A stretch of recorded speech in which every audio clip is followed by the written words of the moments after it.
Hello and welcome to this survival guide for how to survive in this jungle sort of environment that's actually really foggy for some reason. I will be giving you a first-person perspective on what you should and should not do in this kind of environment. Do not fear, I am a trained professional and will be able to get you through any kind of situation as long as you pay attention. Now, first things first, it is important that you are prepared for anything and every... Why are those trees on fire? What is this? What the... Ground lava! Dun dun dun! Ground lava is an old adversary of mine. I cannot face this again. Not after what happened last time. Do-do-do-do-do. Oh god, this is very warm, very unpleasant. Do-do-do-do-do. The nightmares. They still haunt me to this. Is that a giant mushroom? Why is there a giant mushroom here? Why does that even... How does that even... Can mushroom even grow that large? I don't know. I don't know what this is. I mean, yes, expert, professional. I have found an oak sapling. See, this is important because you can plant this, and that will become a tree one day. Do-do-do-do-do. Time has passed and it has become a tree. Do-do-do. Anyway, yes, professional, survival, forest, this is a cow. Cows are a good source of food. And, food is important. But more important than food is about location. And, well, I'm teleporting because I'm a wizard. But other than that, I'm in a forest, as you can tell, with trees and stuff. That branch isn't touching the floor, but... Trees make sense to... There's another giant mushroom! What we found here is an elusive tree cow. See, these are a lot more tender and juicy than other cows somehow, so their meat is more valuable and stuff. Oh my god, I found a horse. Apparently these creatures make the greatest Tesco value burgers. Also, they make good glue too, apparently. As you can probably tell by the fact we are covered by trees. 1 second. There, it is getting dark, which means creatures of the night will come out and try and probably kill us, maybe. I'm not so sure, really. But you never know, so you have to be careful. And that means you need a... Oh god, I found the end of the universe. Dun dun dun. I kept persevering. It wasn't the end of the universe, it was just a wall. But anyway, this is actually quite a good location to set up some kind of camp. Now I know what you're thinking, but don't worry, this is only a temporary shelter to survive the current night. It is daytime. We have survived the night. Do you know what that means, though? Now that means we are hungry, because, we need food and stuff. So I'm going to go back and find that elusive tree cow. Cow tree. No, tree cow was correct. Fortunately, no cows could be found. However, I have discovered a chicken. Chickens are also a good source of food, and they lay eggs and stuff, but this one hasn't laid an egg, so I'm gonna get some food from it. I personally think free range is a little unnecessary, plus this makes them easier to collect, so one moment while I humanely deal with this chicken so that I can get some food to survive. Ah! Humane. Now, chicken is an excellent source of protein, which will give us the energy we need to get through the rest of today. However, it's raw, and you can't eat it raw, so... Did anyone bring a cooker? Ah, damn it. I will make do with what I can have, and I have set this tree on fire with sticks and rocks and stuff. Now, cook the chicken. Tick-tock, tick-tock, tick-tock, tick-tock. Now, if you ignore the fact that I've burnt down half the forest, I can now eat my chicken. Although, according to the little thing down there, I'm not actually hungry yet, so, this was unnecessary. I shall save you for later, chicken. In my great endeavours, I have stumbled across some kind of... I'm not entirely sure. I think it might be a hippie of some kind that is angry at me for burning down these trees. He's wearing some sort of fully gold suit. It can't be a hippie. Hippies don't have money. I don't know what it is, but it's kind of upset, and it's gold, and I'm scared, and there's fire, and I'm on fire, and I don't know what to do. Apparently violence is the answer. I'll get back to you when I know what's going on. After my tremendous victory of defending my territory, I am left with just a slab of his flesh that I shall now devour to gain his power.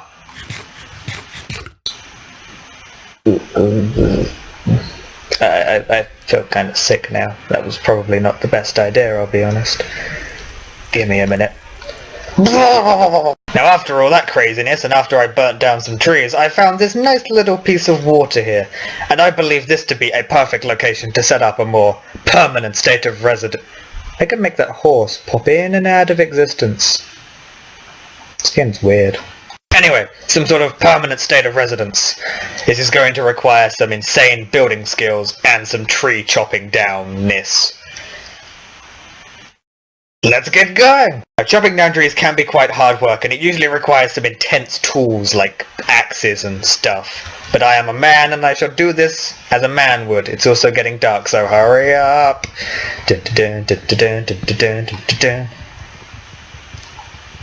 Getting wood. Ha! Okay, so after leveling like a few acres of forest, I believe I have enough material to make a pretty decent living conditionable home. I'm gonna try that one again. Now that I have leveled an entire acre of forest, I now have enough resources to build a pretty decent living condition. Man, I suck at words. What a beautiful, lovely house that I have spent quite a while building. I mean, look at it. It's amazing. It just looks so beautiful. Got this nice little view of the water supply down there. These trees over there. Those trees over there. These doors. I mean, you have no idea how much sand I needed for all this glass, but it is amazing.